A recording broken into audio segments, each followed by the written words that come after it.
Juuni lõpus startivas noortele suunatud investeerimislaagris tulevad rääkima ja töötubasid tegema Eesti tipptegijad, investorid, ettevõtjad, finantsinimesed.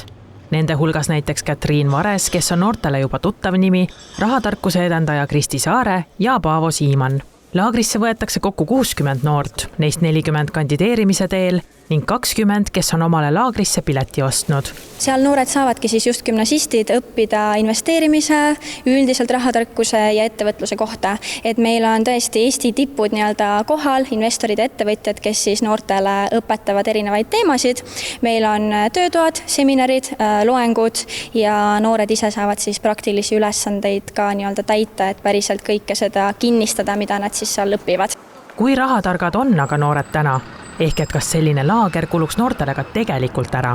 Ma ei tea, olen noortest või? Mõned võivad olla päris targad. Vähe. Kas keegi investeerib ka teie tutvusringkonnast? Tegeleb keegi sellise asjaga? No ja mina. Kuhu sa investeerid? Kripto, inimesed, arbitraaž. Oled edukas? Ja. Ma ise investeerin, aga ma ei tea teiste suhtes, te ole küsinud. Kus sul tulid selle idee peale või miks sa otsustasid, et peaks investeerima hakkama? Et raha koguda. Mina kogun. Kuidas investeerimisega on? Kas sõbrad investeerivad või te ise näiteks? Mina ise investeerin, aga muu sõbrad ei. Aga see mõjutab inimesest ja kui mingi inimene teab sellest, siis ta proovib seda teha. See sõltub väga palju noorest kindlasti, aga üldiselt ma arvan, et ikkagi enamus oskavad hästi enda rahaasjadega ümber käia, on head selles. Kus saavad noored neid teadmisi täna, et nad teavad, et peaks investeerima või kus selline teadmine tuleb, et see viib mind sihile?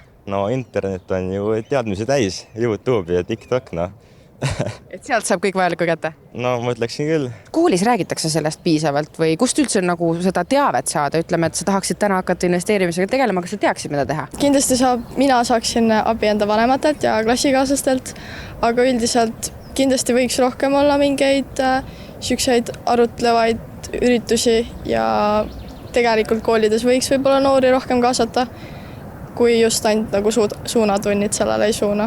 Noorte rahatarkuse üks saadikutest on räppar ja sisulooja Sam, kes on rahaasjadega kursis olnud küll juba teismeeast saati, aga investoriks hakkas alles 21-aastaselt. Sam käib oma rahatarkust ka noortele koolides jagamas ning kinnitab, et noored on tegelikult täna rahatargemad kui kunagi varem. Mina sain sellest aru üpriski varakult, et minu esimene ettevõtluskogemus oli 13-aastasena, kui ma läksin golfiväljakule golfipalle ostma. Ma pesin need oma kraanikausis puhtaks kodus, võtsin munakarbist, võtsin munad välja, panin golfipallid sinna asemele ja läksin golfiväljakule siis neid golfimängijatele tagasi müüma. Sam toob välja, et noorte jaoks võib esmapilgul tunduda, et kui juba investeerimisega tegelema hakata, peavad summad olema suured. Tegelikult see aga nii ei ole. Ja investeerimine on üleüldsegi väga lai mõiste ning ei jää alati just rahaga pidama. Investeerida saab ka 1 euroga, nagu eks ju öeldakse. Kindlasti noored mõtlevad, et mis investor sa 1 euroga, eks ju oled, et ilmselgelt peab tuhandeid olema.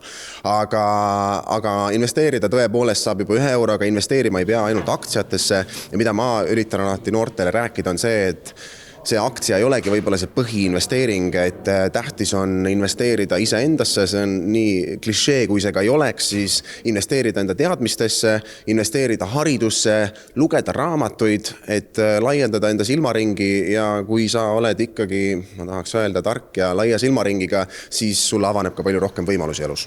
Noorte investeerimislaagri kohta leiab lisainfot lehelt noorteinvesteerimislaager.ee.